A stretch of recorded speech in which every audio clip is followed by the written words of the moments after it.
Well, happening right now, Governor Ron DeSantis in Palm Beach County. He is speaking at the stormwater treatment area in Wellington. Let's take a listen. Scott Wagner, Ronnie Bergeron, Ben Butler, Charlotte Roman, Jay Steinley, Jackie Thurlow-Lipsis. We have Drew Bartlett, who's the executive director, South Florida Water Management District. And then we've got a number of captains for clean water, including Daniel Andrews, who's the executive director, as well as Chris Whitman, Eric Eichenberg, CEO of the Everglades Foundation. We have Senator Marco Rubio. We have Congressman Brian Mast, Congressman Brian Donalds, both representing different parts of South Florida. It's good to be here. I will say, and Ronnie Bergeron, you'll appreciate this, for Christmas, the First Lady's gift to me was a pair of boots made out of python captured in the Florida Everglades. So we've upped our python capturing over the last couple years. I was able to highlight a fella at the State of the State. In 2020, the winner of the python contest got 9 pythons.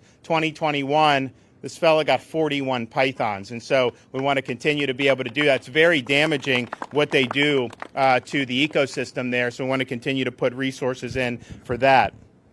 We're here today because we have a lot of great Everglades projects, but really the crown jewel is this EAA reservoir project. And it's vitally important to reduce and even eliminate harmful discharges to the Caloosahatchee and St. Lucie estuaries, and for sending more water to the Everglades and to Florida Bay. And that's why we were all very disappointed that the Biden administration failed to dedicate any of the recently passed $1.2 trillion infrastructure funding to the EAA reservoir, not one dime going to this vital project. In fact, none of the projects that were actually funded, which although we appreciate, but none of them will provide meaningful reductions in harmful discharges to our estuaries that the EAA reservoir would be able to do. And so today, we're all here united, calling on the Biden administration to include at least $725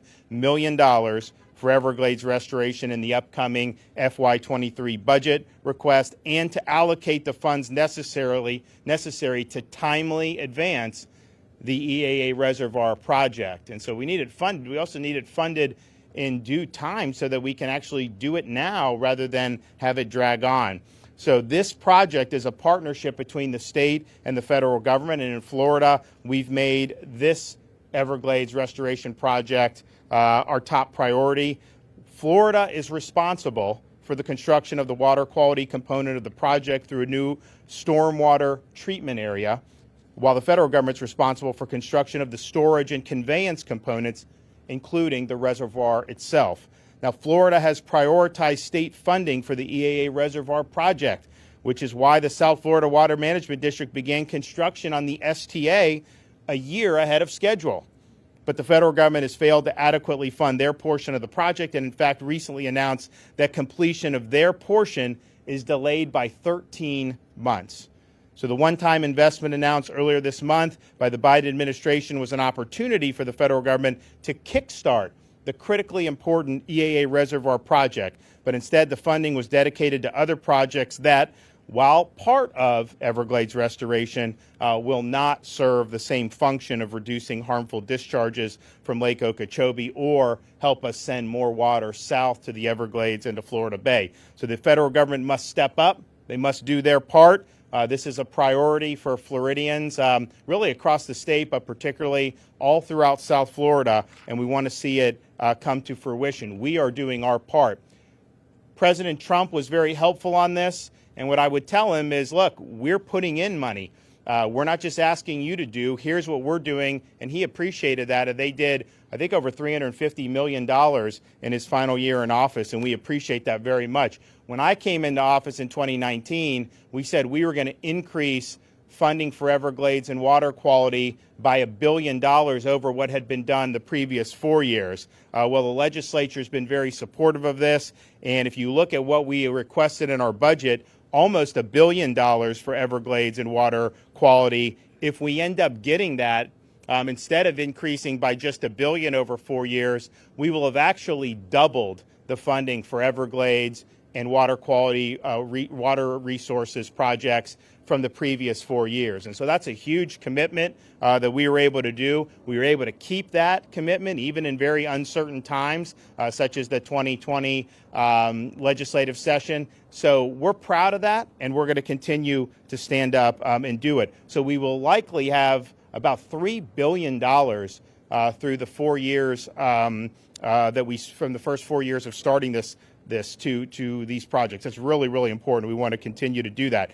And as I stand here today, 43 different Everglades restoration projects have broken ground, hit a major milestone, or finished construction since I took office in January of 2019. This includes the STA 1 East project right behind me, a 5,000-acre stormwater treatment area, which is a component of the Restoration Strategies Plan and will improve Everglades water quality and send more clean water to the south. It also includes the state's portion of the EAA Reservoir project, which is well underway, and projects across South Florida, like the final phase construction on the C-43 reservoir and completion of the C-44 reservoir and STA.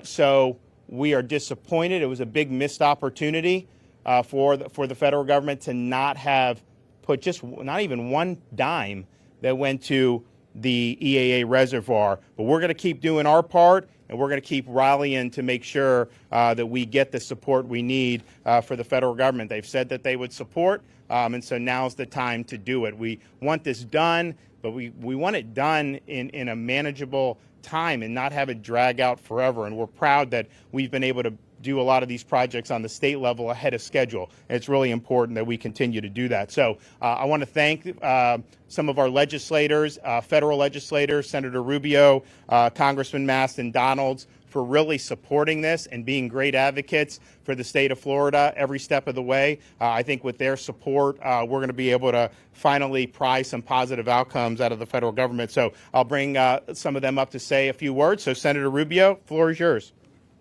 Well, thank you, Governor, and thank you guys for coming. That's a big python right there behind the camera, Pete. I'm joking with you. No, thank you guys for covering this today. You know, the thing about Everglades funding is it's been a state-federal partnership from the beginning. And for a significant period of time, it kind of fell off the grid in terms of being in Washington a priority. And beginning about late 2016, early 2017, you began to see some consistency, and it became a real priority. One of the reasons why I left the Commerce Committee and went on the Appropriations Committee is to get that consistency. And the key to this is, number one, is obviously the amount of money, right? There has to be enough money allocated to these projects so they can begin to happen. Because Everglades restoration is not one project. It is a suite of projects that each build upon one another, and none of it matters unless all of it happens. And so part of the thing that fell off is the federal government's commitment really fell off for the better part of over a decade. So beginning in 2016, 2017, you began to see consistency, right? Money being able to start going into it. And then we looked at every opportunity we could find to accelerate, right? If there was an opportunity to increase the amounts, and that's what happened under President Trump, if we saw a one-time opportunity to increase the amount assigned in that one particular year, it helped to make up for some of the lost time and push it forward. Earlier this year, every member of the Florida delegation, Republican and Democrat, signed on to a letter making a request for a substantial one-time increase. The bill that passed, actually fell short of that number. And the most meaningful thing about it, it was the first time ever that the Army Corps acknowledged, the federal bureaucracies acknowledged that they could spend that amount of money. Because one of the arguments that was always given by our opponents who wanted that money for other parts of the country was, well, we can't give you that much money because you can't possibly spend it all. And it was the first time there was an admission that they could. This is, according to all information, is the single most meaningful project in terms of those releases coming out of Lake Okeechobee. And for it not to be included as part of the projects that are being funded, I think speaks, I'll let people speculate about the politics of it, but I think it speaks as well to the importance that when Congress passes this money, that we put clear guidelines about why we want to follow the plan as we've agreed to and has been laid out with state authorities. If the people that are involved in this, as these folks are on a daily basis, are telling you this is the order of priority that we want to do these projects, these are the most important ones, the ones we'd like to finish first, I think whatever federal dollars flow should follow that pattern, and it didn't do so in this case. So my hope is that we'll be able to go back here and we'll have a regular spending bill out of Congress as we do every year, and that in that regular spending bill, not only will those guidelines be delineated more carefully so that they can't avoid following the lead of our state partners, but more importantly, that we can continue on that trajectory of consistent and steady funding so you can do the long-term planning that results in real projects happening, contracts being put out, and so forth. Look, I'll close with this. I've always cared about the Everglades. I've been aware of it, but it really is something I've become passionate about since 2016. And it is a multifaceted issue. It most certainly has ecological and environmental impacts to it. It's a very unique ecosystem unlike any in the world, but it has extraordinary economic ramifications. We have multiple industries in the state that are dependent on the quality of our water. It impacts virtually every part of our state, from Central Florida south. Whether you're a charter captain, whether you're a recreational fisherman, whether you're the tourism industry, whether you're in real estate and the value of your property is degraded by the loss of water quality, it has an extraordinary economic impact on the state. It is one of the single most important things we can do for the future of the state is to deal with Everglades restoration.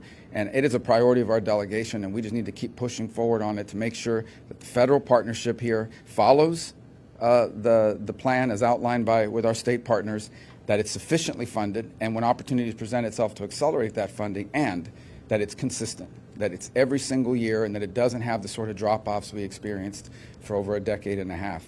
So thank you all for covering this. Thank you, Governor, for inviting us. Thank you. I'd also like to say, once there was more interest in the Congress, and I was actually there at the tail end of what Senator Rubio was talking about when they were doing it. Prior to taking office as governor, I met with President Trump, explained to him about these discharges and how the Army Corps would discharge the water. I mean, the state, we don't control the discharges. I mean, that's done federally. But we asked, could you manage the lake maybe a little bit different? Congressman Mass was very much involved with kind of helping us, pitch the president on that. And to his credit, and the Army Corps' credit, 2019, I don't know that we had any discharges. I mean, we had very few. And really, the last 3 years have been far, far fewer discharges than what you saw in 2018 and 2016 and in those years. And so our view was these projects are important. You can't just snap your fingers and they happen. It does take some time to do. But if they could manage the lake a little bit better to try to avert discharges when they're the most harmful in the rainy season, then that will really help the quality of the water. And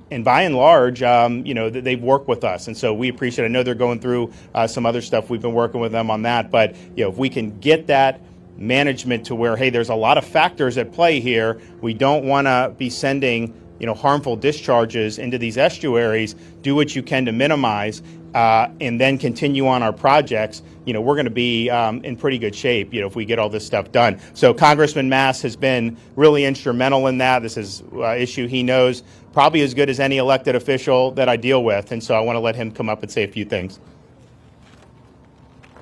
Appreciate it, Governor. The governor came in, he does everything strategically, and he looked at it and he said, what can make the biggest possible difference and help the most people? Well, if we do this reservoir, we can help the Everglades, we can help the East Coast, we can help the West Coast, all in one swoop. So let's go out and do that. That's just common sense. The state legislature put the dollars towards this, just waiting on those federal dollars to come in. This was the opportunity to do it.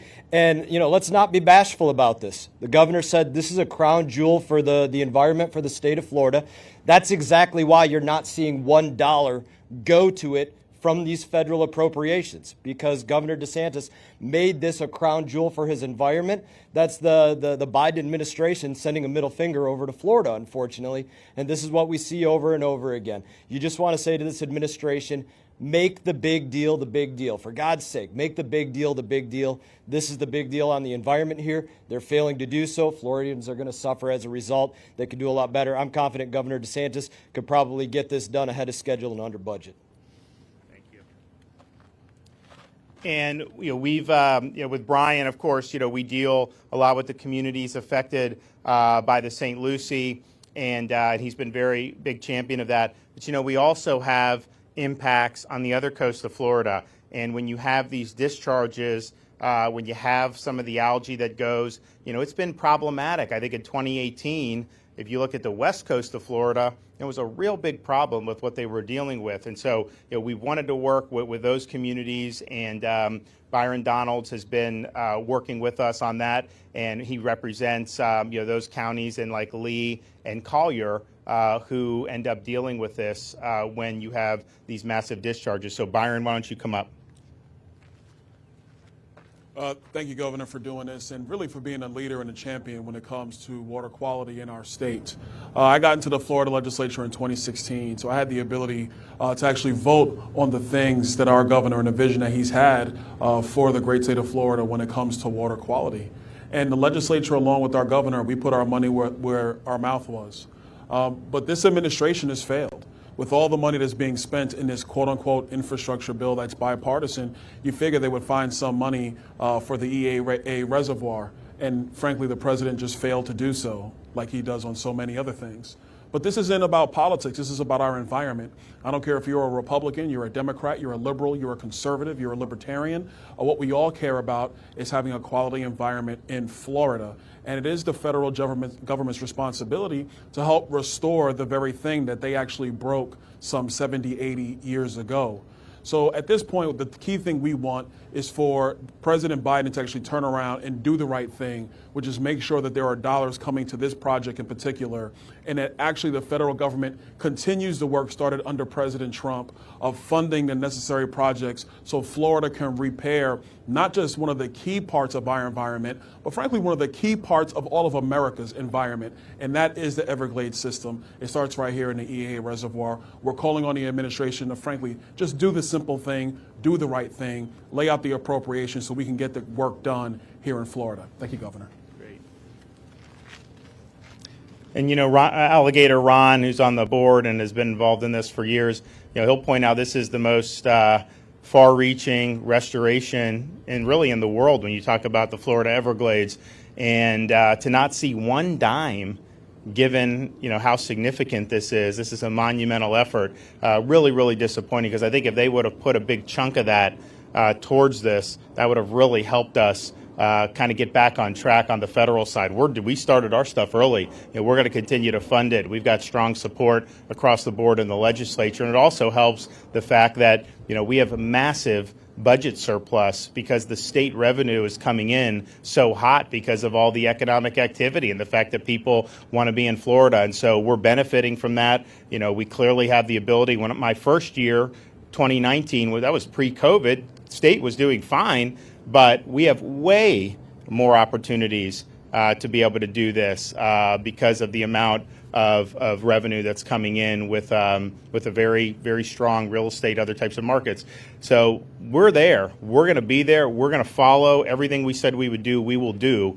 But man, come on and step up. This is not just a project for people in Central and South Florida. I mean, this is really a project for all of America. It's so significant. This is something that that a lot of people are watching. So we want the support.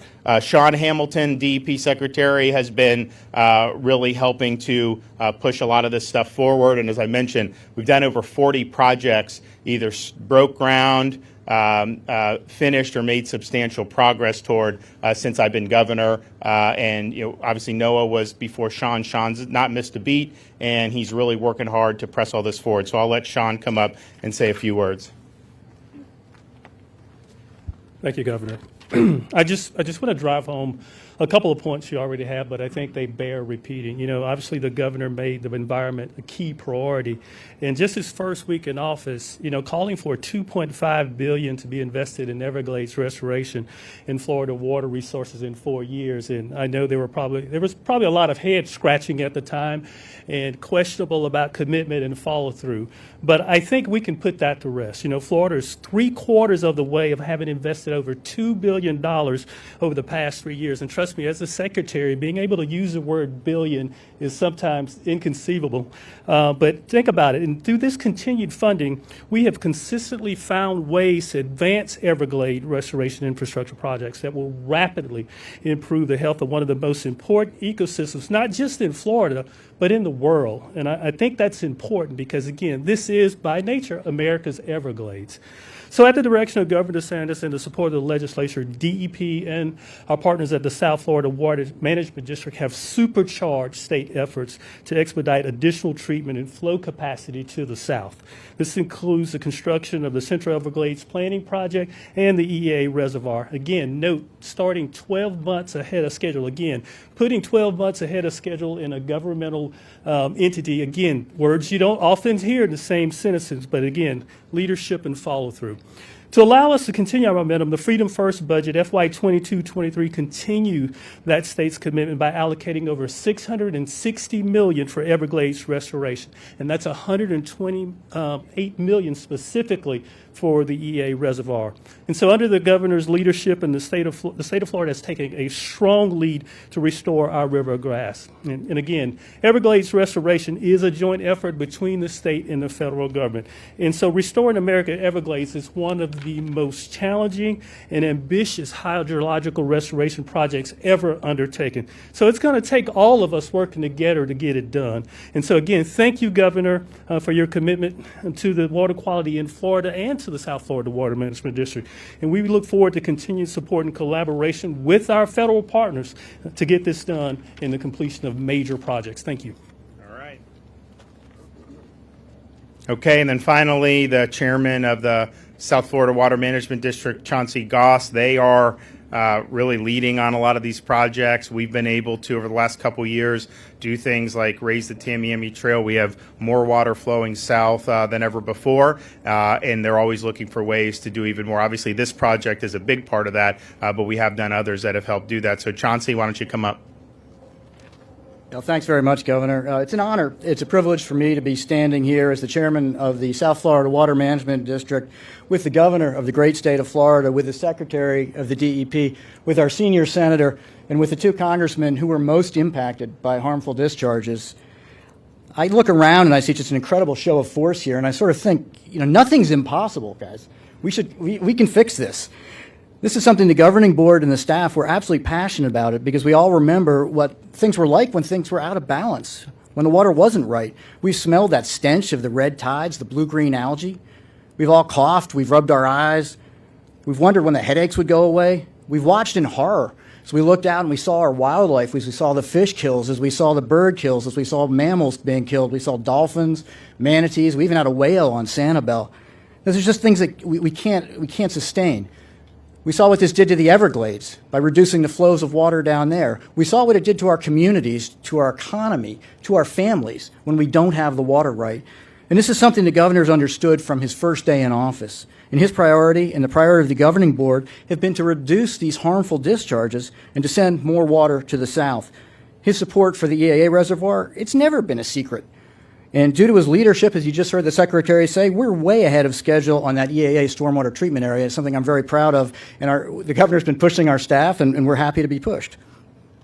Something the governor didn't tell you is that just 9 months ago, we stood right here in this very location, and we signed the project partnership agreement for the EAA reservoir that the Corps of Engineers needed.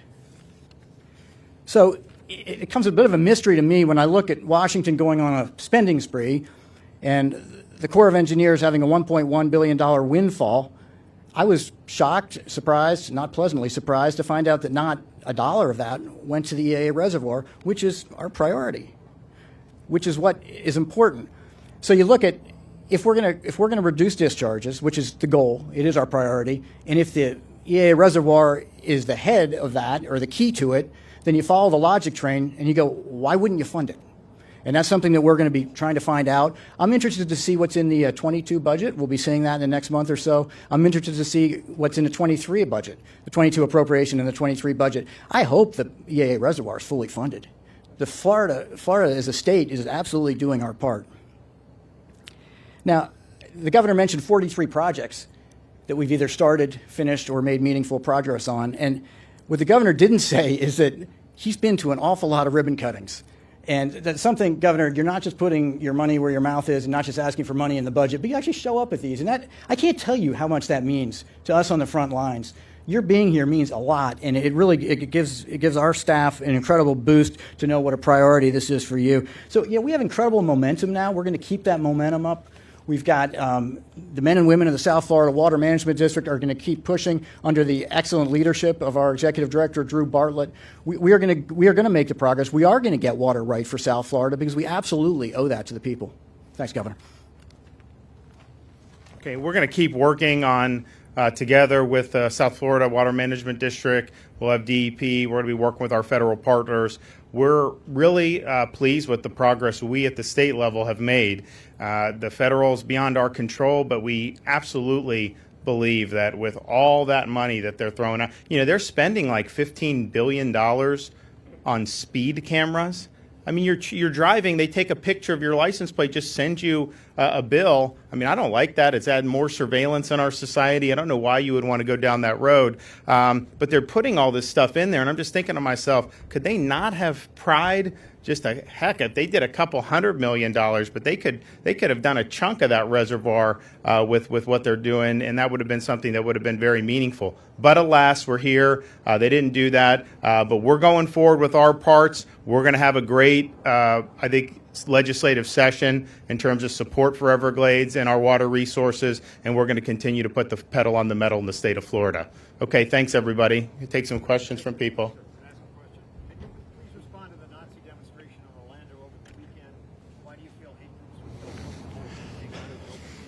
So what I'm going to say is these people, these Democrats who are trying to use this as some type of political issue to try to smear me as if I had something to do with it, we're not playing their game. Some jackasses, doing this on the street. First of all, state law enforcement is going to hold them accountable because they were doing stuff on the overpass. So they're absolutely going to do that, and they should do that.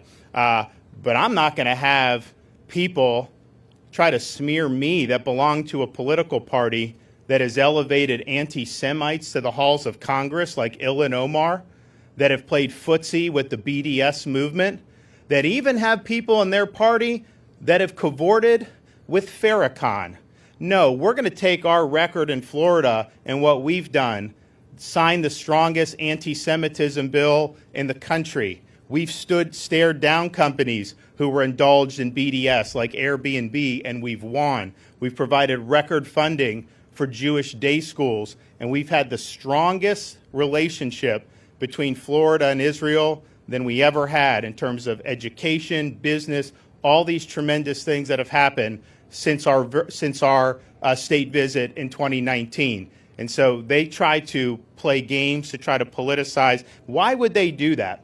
Why would they want to elevate a half dozen malcontents and try to make this an issue for political gain? Well, because they want to distract from the failure that we've seen with Biden, and they're all joined at the hip. All these policies, they all support in Florida 100%. The inflation that these policies have caused, that's absolutely killing people at the gas pump, in the grocery store, making everything we do in the economy more expensive. You look at the disaster on the southern border, people from like 100 different countries pouring into the country illegally, hundreds of thousands of people a month. They support those policies. Those are bad policies. You look at the crime throughout the country that's really spiraling out of control because of soft on crime policies. We're not going to let that happen in Florida, but that is something that they're tied at the hip with. You look internationally, how our country's been humiliated, how these other problems are happening, all because of the failure of leadership. And so that is what they're trying to avoid, is being able to be held accountable for that. So we're not going to let them get away, with these stupid things where they're trying to smear somebody unfairly. And I will not be smeared by them. And that's just a reality. And oh, by the way, Florida is probably, maybe other than Israel, the #1 destination for Orthodox Jews to move to if you look over the last 2 years, because we do it right, because we have provided tremendous support, and that's just what we're going to continue to do in the state of Florida. Governor, you had mentioned illegal aliens. Yesterday we reported 4 busloads of illegals were pretty much dumped off in Central Florida. You're going after the actual transport companies like American Airlines, but what about the hotels that are harboring these illegal aliens? So first of all, we saw the video yesterday. I've had meetings. I discussed it last night. We had a meeting today in my office where we're getting the details. We've got a lot of assets that are involved in first identifying, what exactly is going on there, and then trying to figure out who's involved. What's pending before the legislature is going to be, I think, anybody who's involved in furthering in illegal migration, can be held accountable. So yes, the bus company that brings them in, if they're bringing them from the southern border here illegally, and I will say, some people say that they're H-2A workers. We'll see if that's true. Obviously, the penalties wouldn't attach if you're bringing people that are lawfully present. But that would be the transport companies. But it would also be, I think, hotels. And so if you're knowingly involved in that, you're doing stuff that we don't want. We don't want the problems at the southern border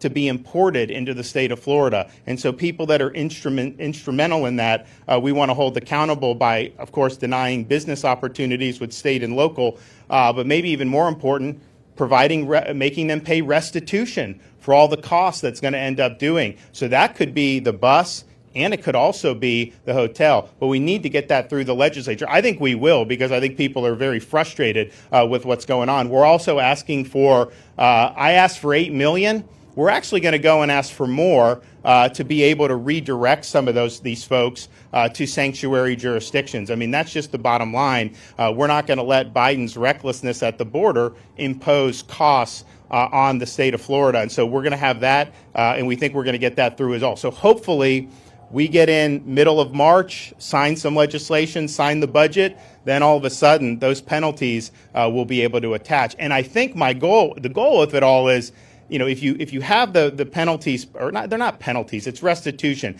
because they're providing what it's going to cost us to do it. It's a fair thing to say. Governor Childs in the 90s, he sent the federal government a bill because they were dumping people illegally into Florida. And I think that's kind of the model that we're following here. So it's restitution to say, hey, here's what you owe by what you're doing. I think a lot of them are just going to say they don't want to mess with doing this in Florida. I think we'll have provided a sufficient deterrent, and so that's what we're looking to do. But we have not gotten all the facts on that yet, but we have a lot of people who are involved in getting the facts. If it turns out that these are folks who are on farm worker visas, then obviously the bus company didn't do anything wrong at that point. But if they're ferreting people who came illegally from the southern border, bringing them all the way into Florida and dumping, then that's when there's going to be a problem. Governor, this may be more appropriate for the congressman. Sure. But I want to pivot back to the topic today. Sure. Have there been any awareness in the months leading up to the vote about what was in the infrastructure bill, and had that issue been brought up with the Democrats? Which issue? The AEA? Oh, yeah. No, this is a delegation priority. I mean, every member of the Florida delegation, Republican and Democrat, signed a letter asking for a historic increase. The president's original budget, what was it, 131? Where it was underneath the baseline from a year ago. And we were asking for a big increase. The problem with the infrastructure budget, it was loaded up with all kinds of stuff that had nothing to even do with infrastructure. If this was an infrastructure bill, you didn't even have more votes. Why does it have all this money for the Northeast Corridor and Amtrak and because of New York? Money for California, money for Alaska because of the votes that they were able to get from a senator there. And beyond, tree equity, going after racist highways, and putting alarms and mandatory infant alarms in every car. I mean, the list goes on and on. There's a bunch of money in that bill. It has nothing. Any one of those single projects could have funded this and a bunch like it. But was that brought up? Was it brought up? All the time. Of course it is. I mean, it's one of the key components. Look, this is a state-federal partnership. There is a work plan in place, and it's designed according to not just engineering, but what works best, what would have the biggest impact. So you want to prioritize dollars to the projects that would have the biggest impact. It is widespread and understood in the delegation that these projects work in conjunction with one another, and this one had vaulted to the top of the list. So everyone understood. I actually think it's one of the reasons why it wasn't funded, is because they understand that had become a priority for policymakers in Florida. And it's unfortunate that that's the tack they've taken. But, we're not giving up on it. We're going to go back. We're going to have a regular budget and funding process, we hope. And in it, we're going to push for the additional money from at the federal level. But was it understood that this was not I think it was, a lot of people assumed, right, at some point, that if you're going to fund Everglades in Florida, you're going to do it through the work plan that's been agreed upon with your state partners, not that you would just gerrymander it and pick the things you want to do for political purposes. It's unfortunate. The price is paid by people and by the state.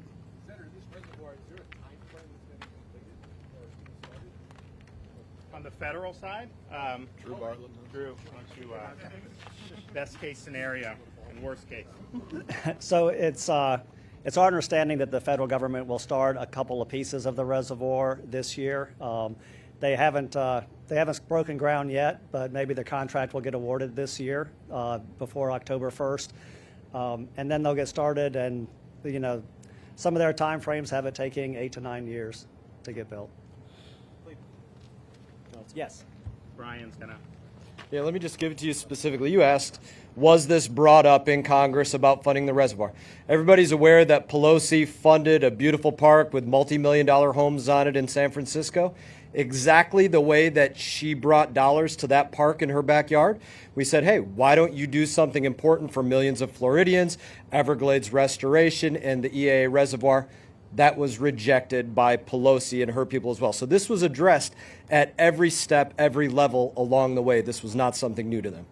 It's just interesting. Just, look, I'm a recovering member of Congress. I'm glad I'm out. But I'm watching what they're doing up there, and just as a Floridian, so much of what they're doing is geared towards helping New York and California and these states. They passed the reconciliation bill, which these guys voted against in the House, that would have cut taxes for wealthy people in high tax states like California, New York. So people in West LA, Beverly Hills, they're getting a big tax cut. In Florida, we wouldn't have gotten anything out of that with our folks. And you're wondering, why would you be supporting that? It just doesn't make sense. But so much of what they're doing is really designed to help kind of, their political bases. And I think that the thing about the Everglades was this isn't really a partisan thing in Florida. Pretty much anyone, regardless of party, there's majority support, and we want to get it done, and we want to get it out of this same mindset that they're doing. But what Brian said is certainly right. If Florida wants something for whatever reason under this administration, it's okay, then you're not going to do. I almost thought with the monoclonals when they cut it, if I came out against monoclonals, then the next day there'd be a truckload that would be there for that. But that's unfortunately kind of what we're dealing with. But we're not going to let it deter us. And I think most people, when they look at this and say, well, gee, this is the biggest spending infrastructure probably in American history, right? 1.2 trillion. And to not have one dime for one of the most important projects in the United States, that was a huge, huge whiff. But I think that was why a lot of these guys, opposed it, because they say it's infrastructure. But as Marco pointed out, there's a lot of stuff in there that is not infrastructure. There's a lot of stuff that's more ideological in nature. And I just think it's important to say it. I also just think, as an aside, we were able to do $80 million in water infrastructure and resilience projects in South Florida on Friday. And we're proud of that. It's good. There were reports that somehow that was from Biden, false reports that was from Biden infrastructure. No. Those long-term recovery from CDBG block grants. I think that was enacted, when Trump was still president. And so, we got to get accurate with what we're doing here. So we're happy with what we've done at the state. We do want them to have better priorities. We're also going to be announcing this week additional things that we're doing to strengthen Florida's resilience against storms and flooding. And so this will be our Resilience Florida. We're going to do the biggest announcements yet. So that'll be this week. And I know we've gotten great bipartisan support in the legislature for that. So we're going to keep going there. Okay, thanks, everyone. Appreciate it.